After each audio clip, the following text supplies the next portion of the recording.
एक छोटे से गांव में आरव नाम का एक गरीब लड़का रहता था। आरव के बचपन में ही उसके पिता का देहांत हो गया था और उसकी माँ सुनैना गांव के घरों में जादू बर्तन का काम करके किसी तरह 2 वक्त की रोटी जुटाती थी। सुनैना में एक खास बात थी कि वो जो कुछ भी पकाती उसमें ऐसा स्वाद होता कि लोग उंगलियां चाटते रह जाते। एक दिन सुनैना अपनी टूटी फूटी रसोई में बैठकर कचौरी बना रही थी, जिसकी महक आस पड़ोस तक फैल गई। माँ, आज तो गजब की खुशबू आ रही है। क्या कमाल की महक है। लगता है कचौड़ियाँ बन रही हैं। ये कह के आरव कचौरियां उठाने लगता है, तभी सुनैना टोकती है। अरे पगले, अभी गर्म है, मुंह जल जाएगा। थोड़ी देर ठहर जा, फिर खाने को दूंगी। इतने में दरवाजे पर पड़ोसन शांता आई। अरे ओ सुनैना, आज क्या बना रही है रे? महक तो पूरे मोहल्ले में फैल गई है। मुझे तो कचौड़ी की खुशबू आ रही है ना? हाँ शांता चाची, माँ कचौड़ी बना रही हैं और माँ के हाथों में ऐसा जादू है कि एक बार खाओगी तो भुला ही नहीं पाओगी। अरे हाँ, ये बात तो पूरे गांव को पता है। सुनैना, मुझे भी एक कचौड़ी दे दे बहन, मुंह में पानी आ रहा है। अरे क्यों नहीं दीदी, आइए बैठिए ना। शांता आके बैठ जाती है, जिसके बाद सुनैना एक प्लेट शांता को और एक प्लेट आरव को कचौरियां परोस देती है। आह, क्या स्वाद है। पेट भर जाता है लेकिन मन नहीं। हाँ, तू ठीक कहता है। ऐसी कचौड़ियाँ मैंने बड़े बड़े ढाबे पर भी नहीं खाया। ऐसा स्वाद है जैसे किसी जादुई नगरी से आया हो। माँ, एक बात कहूँ, क्यों ना हम कचौड़ियों का व्यापार शुरू कर दें। आप घर पर कचौड़ी बनाना, मैं बाजार जाकर बेच दूंगा। मुझे पता है कि सारी कचौड़ियाँ चुटकियों में बिक जाएंगी। बेटा, ये सब इतना आसान नहीं होता। इसके लिए बहुत सारा पैसा चाहिए। तू जानता है, हम तो एक वक्त की रोटी के लिए भी कितनी मुश्किल से ही इंतजाम करते हैं। ये ले, ये कौन सी बड़ी बात है? तू मुझसे पैसे ले ले। तू अगर कचौड़ी का व्यापार करेगी तो हमें ही तो फायदा होगा। रोज रोज तेरे हाथ का स्वाद चखने को मिलेगा। अरे नहीं दीदी, व्यापार नहीं चला तो मैं आपके पैसे कैसे लौटाऊंगी? अरे सुनैना कितना संकोच करती है, और ऐसा तो हो ही नहीं सकता कि तू कचौड़ियाँ बनाए और उसे कोई ना खरीदे। हाँ माँ, और देखो ना, शांता आंटी खुद मदद कर रही हैं, तो क्यों ना आजमा के देखें। क्या पता इन कचौड़ियों से हमारी किस्मत बदल जाए। ठीक है, अगर तुम दोनों कह रहे हो तो एक बार कोशिश कर ही लेते हैं। माँ, अब देखना, हम ऐसा काम करेंगे कि पूरे गांव में हमारे कचौड़ी के चर्चे होंगे। सुनैना ने हल्की सी मुस्कान के साथ हामी भरी। अगली सुबह सूरज की पहली किरणों के साथ ही सुनैना उठ गई। उसने कचौड़ियां तैयार की, सुंदर सी टोकरियां में सजाई और आरव से कहा, आरव बेटा, ये ले, सारी कचौरियां तैयार हैं। तू ध्यान से ले जाना, गिरा मत देना। माँ, तुम देखना, कुछ देर में मैं पूरी टोकरी खाली करके लौटूंगा। जा बेटा, भगवान करे ऐसा ही तो। आरव पूरे जोश के साथ गांव की गलियों में घूमने लगा। आओ भाई, गरम गरम कचौड़ियाँ, माँ के हाथ की बनी कचौड़ियाँ, स्वाद में लाजवाब। कबार खाओगे, बार बार आओगे। लेकिन आरव ने देखा कि उसकी कचौड़ियों की तरफ तो कोई ध्यान ही नहीं दे रहा है, बल्कि लोग मोमोज और बर्गर वाले के ठेले की तरफ जा रहे थे। चलो चलो, मोमोज खाने चलते हैं। नया चाइनीज ठेला खुला है, चलो वहाँ कुछ अच्छा खाते हैं। ये देख आरव बहुत उदास हुआ। उसने कई घंटों तक अपनी कचौड़ियां बेचने की कोशिश की, गलियों में, चौक पर, यहां तक कि स्कूल के बाहर भी, पर हर जगह लोग आधुनिक खाने की ओर भाग रहे थे। धीरे धीरे शाम ढलने लगी। थका हारा, मायूस और सिर झुकाए आरव घर लौट आया। दरवाजे पर चिंता में डूबी सुनैना खड़ी थी। उसने आरव का उतरा हुआ मुंह देखते ही पूछा, क्या हुआ बेटा, कचौरियां नहीं बिकी? आरव ने टोकरी उतारी, जिनमें अब भी सारी कचौरियां भरी हुई थीं। माँ, हमारी कचौड़ियों को किसी ने नहीं खरीदा। अब तो जमाना बदल गया है, सबको बस मोमोज, चाउमीन और बर्गर चाहिए। भला हमारी कचौड़ी कौन खाएगा? कोई बात नहीं बेटा, हार मानना आसान होता है, मगर फिर उठना असली बहादुरी वही है। और आज तो पहला दिन है, व्यापार चलने में समय लगता है। आरव की आंखों में आंसू थे, लेकिन माँ की बातें सुनकर उसमें फिर से एक हल्की सी उम्मीद की किरण जग गई। हाँ माँ, तुम ठीक कहती हो, हम कल फिर कोशिश करेंगे। ये सुन सुनैना मुस्कुरा देती है। अगली सुबह उसने फिर से वही कचौड़ियां बनाई, उन्हें टोकरियों में सजाया। इसके बाद आरव उसे लेकर बाजार की ओर चल दिया। लेकिन आज फिर वही हुआ जो कल हुआ था। सुबह से दोपहर हो गई, लेकिन कोई भी कचौधियों की तरफ देख भी नहीं रहा था। बस मोमोज, चाउमीन और बर्गर पर टूटे जा रहे थे। थक हार कर आरव एक कोने में बैठ गया। तभी उसके दिमाग में एक चतुराई भरी तरकीब आई। वह उठा और बाजार के बीच खड़ा होकर जोर जोर से चिल्लाने लगा, कचौड़ियाओं खा लो कचौडिया, वो भी मुफ्त में। जी हाँ, मुफ्त कचौडिया खाओ, मुफ्त। जल्दी आओ, जल्दी खाओ। ऑफर सिर्फ 10 लोगों के लिए। लोगों का ध्यान अचानक उसकी तरफ गया। सब खाना छोड़ आरव की तरफ देखने लगे। अरे भाई, चलो देख के आते हैं। धीरे धीरे बहुत सारे लोग जुट गए। जैसे ही उन्होंने कचौड़ी का पहला टुकड़ा मुंह में रखा, हैरानी से उनकी आंखें चौड़ी हो गईं। अरे ये तो कमाल का स्वाद है, मैंने ऐसी कचौड़ी पहले कभी नहीं खाई। भाई, ये कचौड़ी तो बर्गर और मोमोज से 1000 गुना स्वादिष्ट है। लोगों की तारीफें सुनकर भीड़ और बढ़ने लगी। धीरे धीरे जो लोग चाइनीज और बर्गर की दुकानों की तरफ जा रहे थे, वे सब लौटकर आरव की ओर आने लगे। अरे भाई, हमें भी दो। आधे घंटे में ही सारी कचौरियां बिक गईं। पैसे को मुट्ठी में कसकर आरव ने गिनती की। इतने सारे पैसे, वो भी हमारी कमाई के। ये देख के आरव बहुत खुश था। शाम को वो दौड़ते हुए घर पहुंचा। सुनैना आंगन में बैठी थी। माँ, सब बिक गया और ये देख कितना मुनाफा हुआ है। पैसे देख सुनैना के आंखों में चमक आ गई। भगवान का क्रम है, मुझे तो लगा था आज भी ग्राहक नहीं मिलेंगे। कमाल के माँ, ऐसी भीड़ लगी कि पल भर में सब समाप्त। कल से हम और ज्यादा कचौदियां बनाएंगे। अब हर रोज सुनैना सुबह जल्दी उठ के कचौरियां बनाती और आरव तैयार होकर टोकरियां सिर पर रखकर बाजार जाता। शाम को जब लौटता तो पूरी टोकरी खाली मिलती। महीनों तक ऐसा ही चलता रहा। धीरे धीरे उनके घर की हालत सुधरने लगी, जिसे देख चाउमीन, बर्गर और मोमोज वाले जलन में आने लगे। और आते भी क्यों ना, जब से आरव ने वहां अपनी कचौरियां बेचनी शुरू की थीं, इनके ठेले पर ग्राहक ही नहीं आते थे। सबको बस आरव की कचौरियां ही खानी थीं। ये ससुरा आरव, हमारे धंधे में आग लगा दी इसने।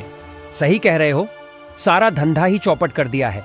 पहले कितना व्यापार होता था और अब तो खाने के भी लाले पड़ने लगे हैं। हाँ, इसका तो कुछ करना पड़ेगा। मैं करता हूँ भाइयों, कल से ये कचौरी वाला यहाँ नहीं दिखेगा। अरे क्या करने वाला है तू उसके साथ? बस तू देखता जा। अगले दिन आरव हमेशा की तरह मुस्कुराता हुआ अपनी टोकरियों के साथ बाजार जा रहा था।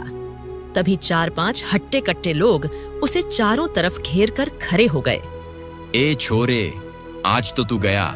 इतने समय से हमारा व्यापार बर्बाद करके हमें सड़क पर ला दिया। अब तुझे नहीं छोड़ देंगे। आरव घबराकर पीछे हटा, पर तभी 2 आदमी उसे पीछे से घेर लेते हैं। इतने दिन से हमारे पेट पर लात मार रहा है, आज तुझे मजा चखाते हैं। आरव कुछ बोल पाता, इससे पहले ही उन्होंने उसे धक्का दिया। टोकरियां जमीन पर गिरा दी और कचौड़ियां मिट्टी में मिल गईं। भाइयों, मेरी सुनो, मैंने क्या बिगाड़ा है तुम्हारा? मैं तो बस अपनी माँ के लिए। चुप। आज के बाद अगर इधर दिखाना तो ये छुरी तेरे सीने में उतार दूंगा, समझा? डरे हुए आरव ने अपनी टूटी हुई टोकरियां उठाईं और चुपचाप वापस घर की ओर चल पड़ा। घर पहुंचकर उसने रोते हुए माँ को सारी बात बताई। माँ, उन लोगों ने सब बर्बाद कर दिया। कहा कि अब वहां बेचने मत जाना, वरना। सारी बात सुन के सुनैना काफी दुखी हुई और आरव को दिलासा देते हुए कहा, बेटा, तू हिम्मत मत हार। अगर तेरे इरादे सच्चे हैं तो कोई भी तुझे रोक नहीं सकता। लेकिन माँ, अब क्या करेंगे?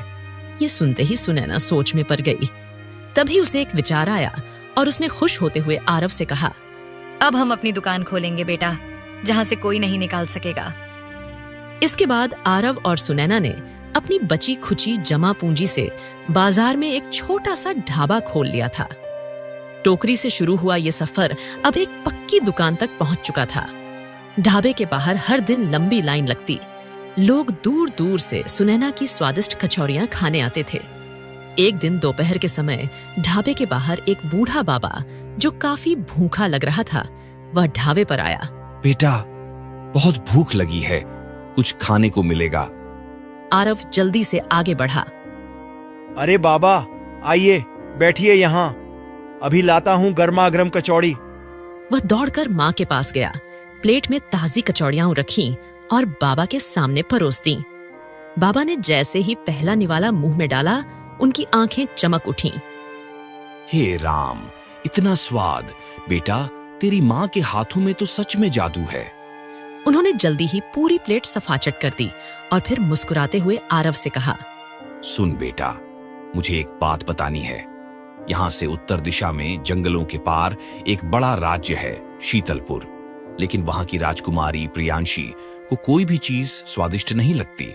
देश विदेश के बड़े बड़े बावर्ची, हलवाई सब हार चुके हैं, लेकिन किसी का बनाया हुआ खाना राजकुमारी को पसंद नहीं आया।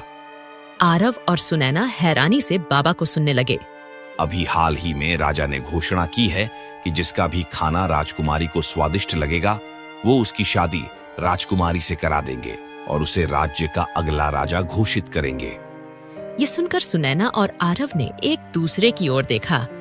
आरव सोच में पड़ गया कि राजकुमारी को बहुत ऊंचे ऊंचे बावर्चियों का खाना भी बेस्वाद लगा, तो आखिरकार उसकी कचौरियां क्यों ही पसंद आएंगी। बाबा, अगर कचौड़ियां हो राजकुमारी को पसंद नहीं आई तो? तू फिक्र मत कर बेटा, भगवान तेरा साथ देंगे। तेरी कचौरियां में ऐसा स्वाद है कि मुझे पूरा यकीन है राजकुमारी को ये जरूर पसंद आएगी। ये सुन के आरव ने हिम्मत जुटाई और जाने के लिए तैयार हो गया। उसने अपनी टोकरी में कचौरी भर ली और शीतलपुर राज्य की तरफ चल दिया। राज्य में पहुंचने के बाद जब उसने राजमहल के आलीशान कक्षों और भव्य भवनों को देखा, तो वह हैरान रह गया। ऐसा शाही महल उसने कभी सपने में भी नहीं देखा था। क्या यह सचमुच वही महल है? इतना सुंदर, इतना शानदार, यहाँ की हर चीज बिल्कुल जादुई लगती है। महल की चमक दमक ने उसकी आंखों को चकाचौंध कर दिया, लेकिन उसने खुद को संभाला और दरवाजे पर उपस्थित एक सैनिक से कहा, मैं राजकुमारी के लिए ये कचौड़ियां लाया हुआ, क्या आप मुझे उन तक पहुंचा देंगे? हाँ हाँ हाँ। अरे भाई, कौन हो तुम? देखने में तो बड्ढा साधारण लगते हो। और तुम्हें क्या लगता है राजकुमारी तुम्हारी कचौड़ियां खाएंगी? मुझे विश्वास है कि राजकुमारी को ये कचौड़ी जरूर पसंद आएगी। आप मुझे बस एक बार मिलने की आज्ञा दिला दें। चलो ठीक है, खिला लेना कचौरियां। लेकिन क्या तुम्हें पता है, अगर राजकुमारी को तुम्हारी कचौरियां पसंद नहीं आई तो तुम्हें भूखे शेरों के पिंजरे में भेज दिया जाएगा और कुछ ही पल में तुम्हारा काम तमाम। ये सुन के आरव डर गया। एक पल को लगा कि वहीं से लौट जाए, लेकिन फिर उसे माँ और बाबा की याद आ गई। उसने सोचा, माँ और बाबा ने इतने विश्वास से मुझे यहाँ भेजा है, मैं ऐसे लौट नहीं सकता। ये सोचकर उसने कहा, कोई बात नहीं सैनिक जी, मैं फिर भी तैयार हूँ। आप एक बार राजकुमारी से मिलवा दें ताकि मैं उन्हें अपनी कचौड़ियां छका सकूं। वाह, बड्ढे ढीठ आदमी हो तुम। ठीक है, जब खुद ही मरना चाहते तो चलो, ले चलता हूँ राजकुमारी के पास। राजकुमारी प्रियांशी कमरे में बैठी हुई अपनी दासी से कह रही थी, आज फिर से खाने का कोई स्वाद नहीं है। मुझे कुछ ऐसा चाहिए जो दिल और पेट दोनों को संतुष्ट कर दे। पता नहीं ऐसा खाना दुनिया में बना भी है या नहीं। इतने में आरव धीरे धीरे कचौड़ी का टोकरा लेकर राजकुमारी के पास पहुंचा। राजकुमारी, ये खास कचौड़ियां हैं, कृपया इन्हें छकें। कचौड़ी तो सिर्फ एक साधारण नाश्ता है और मुझे नहीं लगता कि इसमें भी कुछ स्वाद आने वाला है। इतने में दासी ने राजकुमारी को कहा, मुझे भी लगता है कि इसे एक मौका देना चाहिए राजकुमारी। कभी कभी जो साधारण दिखता है वही सबसे खास होता है। ये सुन के राजकुमारी ने बेमन से एक कचौड़ी उठा ली, लेकिन जैसे ही उसे खाया, उनकी हैरानी का ठिकाना नहीं रहा। ये इतनी स्वादिष्ट कचौड़ी, ऐसी कचौड़ी मैंने कभी नहीं खाई। क्या आपको सच में मेरी कचौड़ियां पसंद आई? हाँ, मुझे ये बहुत स्वादिष्ट लगी। क्या मैं कुछ और कचौरी ले सकती हूँ? हाँ हाँ, सब आपके लिए ही है, लीजिए ना। ये कहते हुए आरव ने पूरी टोकरी राजकुमारी की तरफ बढ़ा दी। राजकुमारी पागलों की तरह उन कचौड़ियों पर टूट पड़ी। राजकुमारी के कचौड़ियों के स्वाद की खबर जैसे ही राजा के पास पहुंची, वो खुशी से झूम उठे और तुरंत राजकुमारी के कक्ष में पहुंचे। वे राजकुमारी को इस तरह से कचौड़ियां खाते देख हैरान रह जाते हैं। अरे, ये तो कमाल हो गया। राजकुमारी, तुम्हें ये कचौड़ी इतनी पसंद आई? जी पिताजी, मैंने अपने जीवन में इतना स्वाद कभी महसूस ही नहीं किया। आप भी चक्कर देखिए ना। अच्छा, देखता हूँ जरा। मेरी राजकुमारी को इतना भा गया है तो जरूर कोई खास बात होगी। राजा ने धीरे से कचौड़ी का एक टुकड़ा उठाया, मुंह में रखा और फिर उसकी आंखें आश्चर्य से फैल गईं। वाह, ये तो सच में अद्भुत स्वाद है। इसीलिए मैं आज पहली बार अपनी बेटी को इतनी तृप्ति से खाते देख रहा हूँ। ये नजारा मेरे लिए अनमोल है।